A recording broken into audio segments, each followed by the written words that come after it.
Hello, this is Dr. Judson Brandeis, board certified urologist at Brandeis MD in San Ramon, California, coming to you from Hive 80. Urine contains many dissolved minerals and salts.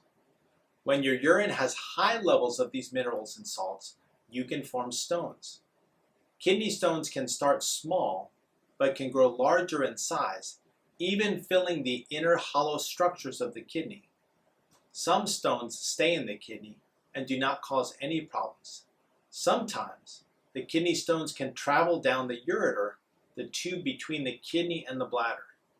If the stone reaches the bladder, it can be passed out of the body in urine. If the stone becomes lodged in the ureter, it blocks the urine flow from that kidney and causes pain. The kidney are fist-sized organs that handle the body's fluids and chemical levels. Most people have two kidneys, one on either side of the spine behind the liver, stomach, pancreas, and intestines. Healthy kidneys clean waste from the blood and remove it in the urine. They control the levels of sodium, potassium, and calcium in the blood. The kidneys, ureters, and bladder are part of your urinary tract. The urinary tract makes, transports, and stores urine in the body. The kidneys make urine from water and your body's waste. The urine then travels down the ureters into the bladder where it's stored. Urine leaves your body through the urethra. Kidney stones form in the kidney. Some stones move from the kidney into the ureter. The ureter are tubes leading from the kidneys to the bladder. If a stone leaves the kidney and gets stuck in the ureter, it's called a ureteral stone. Now, kidney stones come in many different types and colors. How you treat them and stop new stones from forming depends on what kind of stone you have. Calcium stones are the most common. There are 80% of stones. There are two types of calcium stones, calcium oxalate and calcium phosphate. Calcium oxalate is by far the most common type of calcium stone. Most people have too much calcium in their urine, raising their risk of calcium stones. Even with normal amounts of calcium in the urine, calcium stones may form for other reasons. Uric acid stones are 5 to 10% of stones. Uric acid is a waste product that comes from chemical changes in the body. Uric acid crystals do not dissolve well in acidic urine. Instead, they will form a uric acid stone. Having uric acid stones may come from being overweight, chronic diarrhea, type 2 diabetes, gout, a diet that is high in animal protein and low in fruits and vegetables. There are struvite or infectious stones, which are less than 10% of stones. They are not the common type of stones, but are related to chronic urinary tract infections. Some bacteria make the urine less acidic and more basic or alkaline. And magnesium ammonium phosphate, also known as struvite stones, form in alkaline urine. These stones are often large with branches, and they often grow very fast. People who get chronic urinary tract infections, such as those with long-term tubes in their kidneys or bladders, or people with poor bladder emptying due to neurologic disorders like paralysis, multiple sclerosis, and spina bifida, are at the highest risk for developing these stones. And then there are cystine stones, which are rare, less than 1% of stones. Cysteine is an amino acid that in certain foods, and it's one of the building blocks of protein. Cystinuria is a rare inherited metabolic disorder. It's when kidneys do not reabsorb cysteine from the urine. When high amounts of cysteine are in the urine, it causes stones to form. Now, common symptoms of kidney stones include a sharp, cramping pain in the back and side. This feeling often moves to the lower abdomen or groin. The pain often starts suddenly and comes in waves. It can come and go as the body tries to get rid of the stone. Many people describe this as a stabbing pain that is the worst pain they have ever had in their entire lives. Other signs of a kidney stone include a feeling of intense need to urinate, urinating more often or a burning feeling during urination, urination that's dark or red due to blood, because sometimes urine has only small amounts of red blood that can't be seen with the naked eye, nausea and vomiting, and for men, you may feel a pain at the tip of your penis. Now, what causes kidney stones? Low urine volume can cause kidney stones. A major risk factor for kidney stones is a constant low urine volume. Low urine volume may come from dehydration, loss of body fluids from hard exercise, working or living in a hot place, or not drinking enough fluids. When urine volume is low, urine is concentrated and dark in color. Concentrated urine means there is less fluid to keep salts dissolved. Increasing fluid intake will dilute the salts in your urine. By doing this, you may reduce your risk of stones forming. Adults who form stones should drink enough fluid to make at least 2.5 liters of urine every day. On average, this will take about 3 liters of fluid intake per day. While water is the best fluid to drink, what matters most is getting enough fluid. Diet can also affect the chance of forming a stone. One of the most common causes of calcium kidney stones is high levels of calcium in the urine. High urine calcium levels may be due to the way our body handles calcium. It's not always due to how much calcium you eat. Lowering the amount of calcium in your diet rarely stops stones from forming. Studies have shown that restricting dietary calcium can be bad for bone health and may increase kidney stone risk. Healthcare providers usually do not tell people to limit dietary calcium in order to lower calcium. But calcium intake should not be too high. Instead of lowering dietary calcium intake, your healthcare provider may try to reduce your urine calcium level by decreasing your salt intake. Too much salt in the diet is a risk factor for calcium stones. This is because too much salt is passing into the urine, keeping calcium from being reabsorbed from the urine and into the blood. Reducing salt in the diet lowers urine calcium, make it less likely for calcium stones to form. Because oxalate is a component of the most common type of kidney stone, calcium oxalate, eating foods rich in oxalate can raise your risk of forming these stones. A diet high in animal protein, such as beef, fish, chicken, and pork, can raise the acid levels in the body in the urine. High levels of acid make it easier for calcium oxalate and uric acid stones to form. The breakdown of meat into uric acid also raises the chances that both calcium and uric acid stones will form. Let's talk about the diagnosis of kidney stones. Silent kidney stones, those that cause no symptoms, are often found when an X-ray is taken during a health exam. Other people have their stones diagnosed when sudden pain occurs while the stone is passing and medical attention is needed.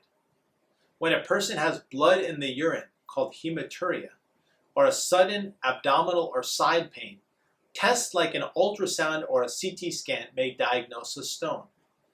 These imaging tests tell the healthcare provider how big the stone is and where it is located. A CT scan is often used in the emergency room when a stone is suspected. It's used because it can make a quick and exact diagnosis. Let's talk about the treatment for kidney stones. Treatment depends on the type of stone, how bad it is, and the length of time you have had the symptoms. There are different treatments to choose from. It's important to talk to your healthcare provider about what is best for you. One option is to wait for the stone to pass by itself. Often you can simply wait for the stone to pass. Smaller stones are more likely than larger stones to pass on their own. Waiting up to 4 to 6 weeks for the stone to pass is safe as long as the pain is bearable and there are no signs of infection, and the kidney is not completely blocked and the stone is small enough that it is likely to pass. While waiting for the stone to pass, you should drink normal amounts of water. You may need pain medication when there is discomfort. Another option is medication. certain medications have been shown to improve the chance that a stone will pass. The most common medication prescribed for this reason is Flomax or tamsulosin, which relaxes the ureter, making it easier for the stone to pass. You may also need pain medication and anti-nausea medication as you wait to pass the stone. A third option is surgery, and surgery may be needed to remove a stone from the ureter or kidney if the stone fails to pass, or if the pain is too great to wait for the stone to pass, or if the stone is affecting kidney function.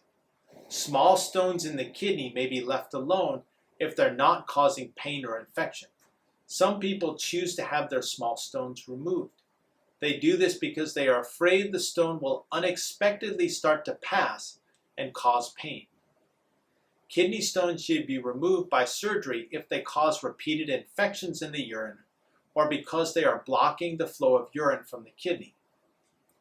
Today, surgery involves small or no incisions, minor pain, and minimal time off from work. The surgeries to remove stones in the kidneys or ureters are shockwave lithotripsy, which is used to treat stones in the kidney and ureter. Shock waves are focused on the stone using X-rays or ultrasound to pinpoint the stone. Repeated firing of shock waves on the stone usually causes the stone to break into small pieces. These small pieces of stone pass out in the urine over a few weeks. Because of possible discomfort caused by the shock waves and the need to control breathing during the procedure, some form of anesthesia is often needed. Shockwave lithotripsy does not work well on hard stones, such as cystine and some types of calcium oxalate and calcium phosphate stones, or very large stones. With shockwave lithotripsy, you may be home the same day as the procedure. You may be able to resume normal activities in 2 to 3 days. You may also be given a strainer to collect the stone pieces as they pass. These pieces will be sent to the laboratory to be tested. Although shockwave therapy is widely used and considered very safe, it can still cause side effects. You may have blood in the urine for a few days after treatment. Most stone pieces pass painlessly. Larger pieces may get stuck in the ureter, causing pain and needing other removal procedures. Ureteroscopy is another safe and common procedure that is used to treat stones in the kidney and ureter. Ureteroscopy involves passing a very small telescope called a ureteroscope into the bladder, up the ureter, and into the kidney. Rigid telescopes are also used for stones in the lower part of the ureter near the bladder. Flexible telescopes are used to treat stones in the upper ureter and kidney. The ureteroscope lets the urologist see the stone without making an incision or a cut. General anesthesia keeps you comfortable during the ureteroscopy procedure. Once the urologist sees the stone with the ureteroscope, a small basket-like device grabs the stone and removes them. If a stone is too big to remove in one piece, it can be broken into smaller pieces with a laser or other stone-breaking tool. Once the stone has been removed whole or in pieces, the healthcare provider may place a temporary stent in the ureter. A stent is a tiny, rigid plastic tube that helps hold the ureter open so that the urine can drain from the kidney into the bladder. Unlike a catheter or PC&L drainage tube, this tube is completely within the body and does not require an external bag to collect urine. You may go home the same day as the ureteroscopy and begin normal activities in 2 to 3 days. If your urologist places a stent, he or she will remove it 4 to 10 days later. Sometimes a string is left on the end of the stent so that you can remove it on your own. It is very important that the stent is removed when your healthcare provider tells you. Leaving the stent in for long periods can cause an infection and loss of kidney function. Another option for removing large stones is percutaneous lithotripsy. General anesthesia is needed to do a PCNL, which involves making a half-inch incision in the back or side, just large enough to allow a rigid nephroscope to be passed into the hollow center part of the kidney where the stones are located. An instrument passed through the nephroscope breaks up the stone and suctions out the pieces. The ability to suction pieces to make PCNL the best treatment choice for large stones. After the PCNL, a tube is usually left in the kidney to drain the urine into a bag outside of the body. This will allow for drainage of urine and stop any bleeding. The tube is left in overnight or for a few days. You may have to stay in the hospital overnight after this operation. Your urologist may choose to do x-rays while you are still in the hospital to see if any stone pieces remain. If there are any, your urologist may want to look back into the kidney with a telescope again to remove them. You can begin normal activities after about 1 to 2 weeks. What can you do to prevent kidney stones?